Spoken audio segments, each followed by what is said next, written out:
കാലങ്ങൾക്ക് മുൻപേ കടൽ കടന്നതാണ് നമ്മുടെ കയർ പെരുമ. പല രൂപത്തിൽ, പല നിറത്തിൽ. ബക്കിംഗ്ഹാം കൊട്ടാരം മുതൽ വൈറ്റ് ഹൗസിൽ വരെ അതങ്ങനെ പടർന്നു പന്തലിച്ചു കിടക്കുന്നു. ലോകമെമ്പാടുമുള്ള പ്രമുഖ ഡിസൈനർമാരും സിനിമാ താരങ്ങളും സംഗീതജ്ഞരും പങ്കെടുക്കുന്ന മെറ്റ് ഗാലയിലെ ഫാഷൻ വേദിയിൽ വരെ.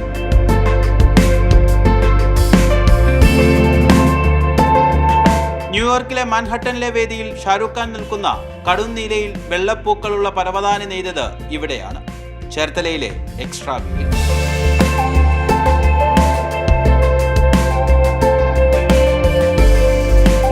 ഇത് ഏകദേശം ഒരു 60,000 സ്ക്വയർ ഫീറ്റ് നമ്മൾ ഇവിടെ പ്രൊഡ്യൂസ് ചെയ്തു. ഇത് പ്രൊഡ്യൂസ് ചെയ്ത് നമ്മൾ അമേരിക്കയിൽ ഇത് അയച്ച് അവിടെ ഒരു സെറ്റ് ഓഫ് ആർട്ടിസ്റ്റ് ഇരുന്നിട്ട് ഹാൻഡ് പെയിൻറ് ചെയ്യണം. അപ്പോൾ ഓരോ കൊല്ലം ഓരോ ടൈപ്പ് ഓഫ് ഡിസൈൻസ്. അപ്പോൾ ഈ കൊല്ലം ഒരു വളരെ ഫ്ലോറൽ ആയിട്ടുള്ള ഒരു ബ്ലൂ ബാക്ക്ഗ്രൗണ്ടിൽ വൈറ്റ് ഫ്ലവേഴ്സ് വെച്ചിട്ടുള്ള ഇത് അവർ ഹാൻഡ് പെയിൻറ് ചെയ്ത് റെഡിയാക്കി ഇൻസ്റ്റാൾ ചെയ്യാനായിട്ട് ഒരു 90 ദിവസം എടുക്കും. 6840 ചതുരശ്ര മീറ്റർ പരവതാനിയാണ് നെയ്തു നൽകിയത്. 480 തൊഴിലാളികൾക്ക് 3 മാസം വേണ്ടി വന്നു ഇത്ര വലുതും മനോഹരവുമായ പരവതാനി നിർമ്മിക്കാൻ. ഇപ്പോൾ design is one of the factor. പക്ഷേ നമ്മളെ സംബന്ധിച്ച് നമ്മൾ ഇയർ ഓൺ ഇയർ ഇത് കൊടുക്കാൻ പറ്റുന്ന എന്തുകൊണ്ടാണെന്ന് വെച്ചാൽ നമ്മളെ സംബന്ധിച്ച് നമ്മുടെ ക്വാളിറ്റി കൺസിസ്റ്റൻസിയും നമ്മുടെ ഓവറോൾ എൻവയറമെൻറ്റിന് ഇമ്പോർട്ടൻസ് കൊടുക്കുന്നതുകൊണ്ട് മാത്രമാണ്. 2022-ലും 2023-ലും എക്സ്ട്രാ വിവിൽ നിന്നുള്ള പരവതാനിയാണ് മെറ്റ് ഗാലയിൽ ഉപയോഗിച്ചത്. മാതൃഭൂമി ന്യൂസ്, ആലപ്പുഴ. രഘുനാഥ് നാരായണൻ ചേരുന്നുണ്ട് തത്സമയം. രഘു, നമ്മുടെ ഒരു കിഴക്കിന്റെ വെനീസിലെ കയർപ്പെരുമ എന്താണെന്ന് മലയാളികളോട് പ്രത്യേകിച്ച് പറഞ്ഞു കൊടുക്കേണ്ട കാര്യമില്ല, അതെല്ലാവർക്കും അറിയുന്ന കാര്യമാണ്. പക്ഷെ അതിപ്പോൾ ഈ നാടും കടന്ന് അങ്ങ് അക്കരെ എത്തിയിരിക്കുകയാണ് ആ കയർപ്പെരുമ. വലിയ അഭിമാനിക്കാവുന്ന ഒരു നേട്ടം, ഓരോ മലയാളിക്കും ഓരോ ആലപ്പുഴക്കാരനും വലിയൊരു നേട്ടം.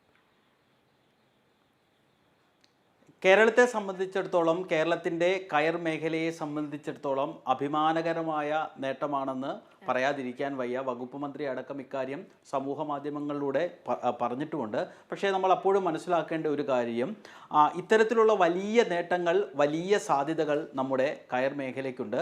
നമ്മുടെ സ്വകാര്യ കയർ മേഖലയിൽ നിന്നുള്ള ആളുകളൊക്കെ അത് പരമാവധി പ്രയോജനപ്പെടുത്തുന്നുണ്ട്. പക്ഷേ നമ്മുടെ പൊതുമേഖല, സർക്കാർ സ്ഥാപനങ്ങളൊക്കെ ഇത് എത്രത്തോളം ഉപയോഗപ്പെടുത്തുന്നുണ്ട്, ചെറിയ രീതിയിലൊക്കെ മാറ്റങ്ങളൊക്കെ വരുന്നുണ്ട്. പക്ഷേ അടിസ്ഥാനപരമായി ഈ കയർ മേഖല വലിയ പ്രതിസന്ധിയിലൂടെയാണ് കടന്നു പോകുന്നത്. ഏതാനും ദിവസം മുമ്പ് നമ്മൾ അതുമായി ബന്ധപ്പെട്ട വാർത്ത ചെയ്തിരുന്നു. കയർ മേഖല എന്ന് പറയുമ്പോൾ കയർ നെയ്തെടുക്കുന്ന അടിസ്ഥാനപരമായ തൊഴിലാളി വർഗത്തിൻ്റെ പ്രശ്നങ്ങളാണ്. കാരണം ഇപ്പോഴും അവിടെ വലിയ പ്രതിസന്ധികളാണ്. പല സഹകരണ സംഘങ്ങളും അടഞ്ഞു കിടക്കുന്നു. കാരണം ജോലിയില്ല എന്നുള്ളതാണ്. ജോലി ചെയ്താൽ തന്നെ കൂലി കിട്ടാത്തൊക്കെ അവസ്ഥയുണ്ട്. അങ്ങനെയുള്ള ഇടത്താണ് ഈ ഒരു സ്വകാര്യ മേഖലയിൽ നിന്നുള്ള ഇത്രയും വലിയ നേട്ടം. ഇവിടെ മാത്രമല്ല, പലയിടങ്ങളിലും ഞാൻ വാർത്തയിൽ പറഞ്ഞതുപോലെ പല കൊട്ടാരങ്ങളിലുമൊക്കെ മാറ്റങ്ങളുണ്ട്. അതെല്ലാം സ്വകാര്യ മേഖലയിൽ നിന്നാണ് പോകുന്നത്. എന്തുകൊണ്ട് നമ്മുടെ സഹകരണ സംഘങ്ങൾക്ക് അല്ലെങ്കിൽ സർക്കാരുമായി ബന്ധപ്പെട്ട് നിൽക്കുന്ന, കയർ മേഖലയുമായി ബന്ധപ്പെട്ട് നിൽക്കുന്ന സംവിധാനങ്ങൾക്ക് ഈ അവസരങ്ങൾ അവരുടെ പരിമിതിക്കുള്ളിൽ നിന്ന് കൊണ്ട് പ്രയോജനപ്പെടുത്തി കയർപ്പെരുമ നാടും കടന്ന് അങ്ങ് അക്കരെ എത്തുമ്പോഴും ഇപ്പോഴും തൊഴിലാളികൾ ദുരിതത്തിൽ തന്നെയാണ്. അവരുടെ ആ ഒരു ദുരിതം കാണാൻ ആരുമില്ല. ഈ ഒരു കയർപ്പെരുമയിൽ കൈയടിക്കാൻ ഒരുപാട് പേരുണ്ടെങ്കിൽ പോലും അവരുടെ ഒരു അവസ്ഥ പലരും മനസ്സിലാക്കുന്നില്ല എന്നുള്ളതാണ്. ആ ഒരു പ്രശ്നങ്ങൾ സർക്കാർ ശരിക്കും കണ്ട് അതിന് കൃത്യമായ നടപടി സ്വീകരിക്കുക തന്നെ വേണം.